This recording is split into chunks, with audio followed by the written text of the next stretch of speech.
నమస్తే గురుజీ. గురుజీ, మనకి సంకల్పం.వరల్డ్ ద్వారా మహాశివరాత్రి రోజు రుద్రాభిషేకం పంచామృతాలతో, అది కూడా స్వయంగా కాశీలో చేయించుకోవటం వల్ల ఎలాంటి లాభాలు ఉంటాయి? అభిషేకం వలన మనకు కలిగే లాభాలు, మన మనస్సులో తీరని అగాధమైనటువంటి కోరికలు, ఎంతో కాలంగా అనుభవిస్తున్నటువంటి యొక్క బాధలు, అంటే మనం మనస్సుతో కొన్ని రకాలైనటువంటి బాధలను అనుభవిస్తున్నాం, శరీరంతో కొన్ని బాధలను, తీరనటువంటి కోరికలు అంటే ఏంటి అంటే మనకు అవి అందినట్టుగానే ఉంటాయి కానీ అందవు, మనకు వచ్చినట్టుగానే ఉంటాయి కానీ రావు. అంటే మనం మన కోరికలను మనకు అందేటటువంటి వాటికి సమతుల్యంగా చూసుకుంటే వాటికి వీటికి చాలా దూరం పెరిగిపోతూ ఉంటుంది. ఆ మధ్య వచ్చేటటువంటి యొక్క సంఘర్షణ ఏదైతే ఉందో అది మనఃపీడ అంటారు. మనస్సును పీడించబడుతూ ఉంటుంది. అంటే మనం ఒక గొప్ప ఐఏఎస్ కావాలనుకొని చదువుతూ ఉంటాం, మంచి ప్రిపేర్ అవుతాం, చాలా బాగా చదువుతాం, చాలా బాగా రాయగలడు కూడా అనే ఉద్దేశం అందరికీ కలిగిస్తుంది. తను కూడా ఏది అడిగినా చెప్పగలరు, కాన్ఫిడెంట్ గా తను చదువు పూర్తవుతుంది. ఎగ్జామ్ దగ్గరికి పోయిన తర్వాత భయంతో, వణుకుతో, ఆలోచన లేకుండా అయినా ధైర్యం కూడగట్టుకొని మొత్తం రాసిన ఎక్కడో ఒక చోట మనం ఇబ్బంది. ఒకసారి ధైర్యం మొత్తం కూడగట్టుకొని మంచిగా చదువుకొని కనుక వెళ్తే ఆ సందర్భంలో ఏదో ఒక చిన్న చికాకుతో తను మళ్ళీ ఇలా ప్రయత్నం చేసేటటువంటి దాన్ని చేస్తూ ఉండేటటువంటి యొక్క మానసిక సంఘర్షణ ఏదైతే ఉందో, మొట్టమొదలు రుద్రాభిషేకం వలన పంచామృతాలతో రుద్రుని ఈశ్వరుని అభిషేకించడం వలన ఇది నశిస్తుంది. రెండోది ఏమిటి అంటే రుద్రం వల్ల ఐశ్వర్యం ఈశ్వరాదిచ్చేది. ఐశ్వర్యాన్ని లక్ష్మీదేవి ఇంకెవరో ఇస్తారు అనుకోవడం అపోహ. ఈశ్వరుడు ఇచ్చేటన్ని వరాలు ఎవరు ఇవ్వరు. అందుకే మీకు గోకర్ణంలో అది ప్రత్యక్షం. రావణాసురుని కూడా తన యొక్క ఆత్మలింగాన్ని ఇచ్చాడు.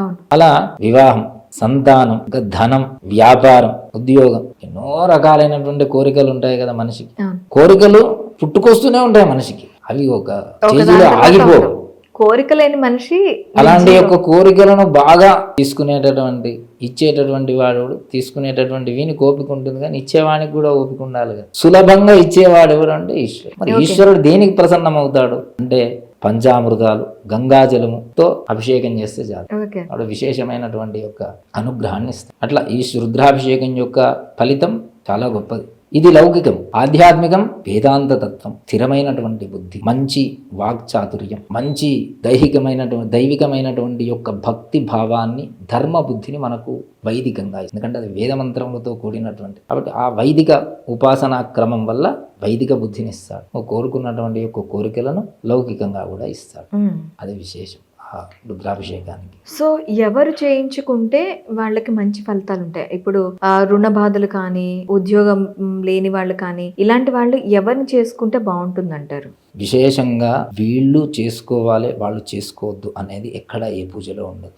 పూజ రెండు విధాలుగా చేయబడవచ్చు. మానసిక పూజ, శారీరక పూజ. మానసికంగా పూజ చేసుకునేటటువంటి వాళ్ళకి ఈ శరీరంతో సంబంధం లేదు.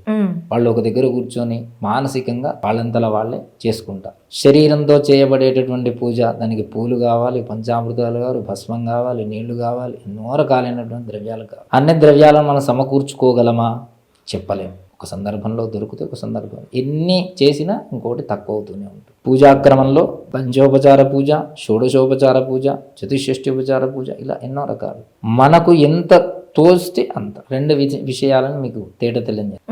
శరీరం మంచిగా ఉంది, మనం వెళ్ళి అన్నీ చేసుకోగలం అన్నప్పుడు మనం వీధిలో వరకు వెళ్ళి మార్కెట్లో నుంచి పూలు పండ్లు అన్ని తెచ్చుకొని చేసుకోగలం. అసలు మనం లేవలేని స్థితిలో ఉంటే అప్పుడు పూజ ఎలా చేయాలి అన్నప్పుడు మానసికమైనటువంటి పూజ. అందుకే శంకరాచార్యుల వారు శివమానస పూజ అని రాసినాడు. రత్నై కల్పితమాసనం హిమజలై స్నానం చ దివ్యాంబరం అని. మానసికంగా కూడా పూజ చేసుకోవచ్చు. ఇది నువ్వు ఏది కోరుకుంటే అది ఇవ్వమని ప్రార్థించి ఆ విధంగా సంకల్పం చెప్పుకొని, మీరు నాకు ఉద్యోగం రావాలి అనుకొని రుద్రాభిషేకం చేసుకున్నాము, అట్లా ఉద్యోగ ప్రాప్త్యర్థమని సంకల్పం చేసి ఐష్యం చేస్తే ఆ కోరికను నీకు ఆయన ఇస్తాడు. వివాహ, సంతానం, రుణబాధ, విముక్తి, మానసిక శారీరకమైనటువంటి బాధలు, ఎన్నో రకాలైనటువంటి మీకు ఏ కోరికలు ఉన్నాయో ఆ కోరికలన్నిటికీ ఆయా విధానంలో సంకల్పం చెప్పుకొని పూజించాలి.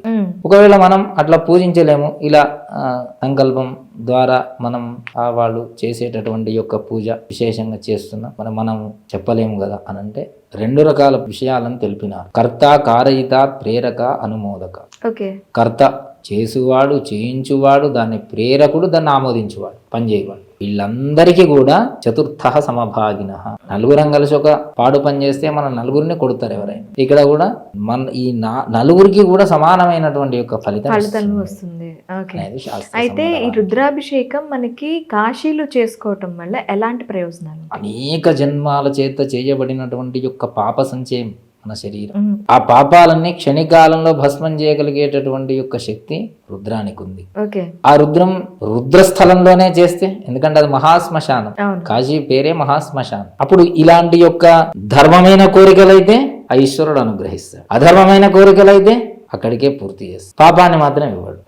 రుద్రానికి విశేషమైనటువంటి ఫలితాన్ని ఇచ్చేటటువంటి యొక్క శక్తి ఉంది. రుద్రాన్ని నిత్యం చేసేటటువంటి వాడికి ఏ కోరికలు ఉండవు, నిత్యం రుద్రం చేసేటటువంటి వానికి ఏ తక్కువ ఉండదు, నిత్యం రుద్రం చేసేటటువంటి వానికి ఏ ఆరోగ్య సమస్యలు ఉండవు. అలా మనం ఏ కోరికతోనైతే, ఒక రుణ విమోచనం కొరకు ఒక స్త్రీ ఉంది, ఆ అమ్మాయికి వివాహం కాలేదు, వరునికి సంబంధించి సంకల్పం చేసుకో, ఇలా ఎన్నో రకాలైనటువంటి సంకల్పాలు. కానీ ఒక దగ్గర మనం ఒక కార్యక్రమం చేయిస్తూ ఉన్నప్పుడు ప్రత్యేకంగా చేయలేం కాబట్టి వాళ్ళు ఏ కోరిక అయితే అనుకుంటున్నారో అది తద్వారా వారికి ఆ ఫలితాన్ని వారు కోరుకున్న వెంటనే ఇస్తాడు. మరి ఒక్కరికే ఇస్తాడా అంటే కర్త, కారయిత, ప్రేరక, అనుమోదక, నలుగురికి కూడా. కార్యక్రమంలో పాల్గొన్న ప్రతి ఒక్కరికి కూడా డబ్బు పెట్టుకోలేడు, ఆ ఫలితం అనేది ఖచ్చితంగా వస్తుంది. డబ్బు పెట్టుకోలేడు అని నేను సహాయం చేస్తా అంటాడు.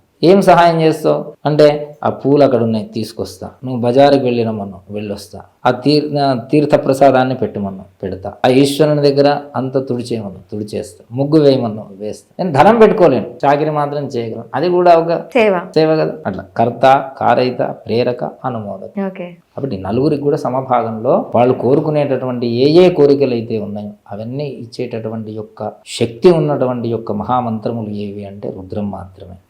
అందుకే రుద్రాభిషేకం లింగోద్భవ కాలంలో అక్కడ అభిషేకించడం వలన రెండు వాళ్ళకు ఉండేటటువంటి యొక్క దీర్ఘకాలికమైనటువంటి యొక్క కోరికలు, వాళ్ళకు వచ్చేటటువంటి యొక్క గొప్పనైనటువంటి ఉత్తర జీవనంలో సుఖ జీవనం కొరకు ఆధ్యాత్మికమైనటువంటి యొక్క ధర్మబుద్ధి రెండుటిని ఆ లింగోద్భవ కాలంలో అక్కడ చేస్తే ఇస్తుంది అనడంలో సందేహం లేదు. చూసారు కదా, మహాశివరాత్రి రోజున మీరు లింగోద్భవ కాల సమయంలో మీ పేరున రుద్రాభిషేకం, అది కూడా కాశీలో చేయించుకోవాలి అనుకుంటే ఏం ప్రాబ్లం లేదండి. స్క్రీన్ పైన స్క్రోల్ అవుతున్న నెంబర్కి కాల్ చేయండి. మీకు ఆ రోజు మీ వివరాలతో అక్కడ పూజ చేయడంతో పాటు మీకు ప్రత్యేక ప్రసారం ద్వారా కూడాను మీకు అక్కడ జరుగుతున్న ప్రతి కార్యక్రమాన్ని టెలికాస్ట్ చేస్తారు. ఇంకెందుకు ఆలస్యం, స్క్రీన్ పైన స్క్రోల్ అవుతున్న నెంబర్కి కాల్ చేయండి, మీ స్లాట్ని బుక్ చేసుకోండి.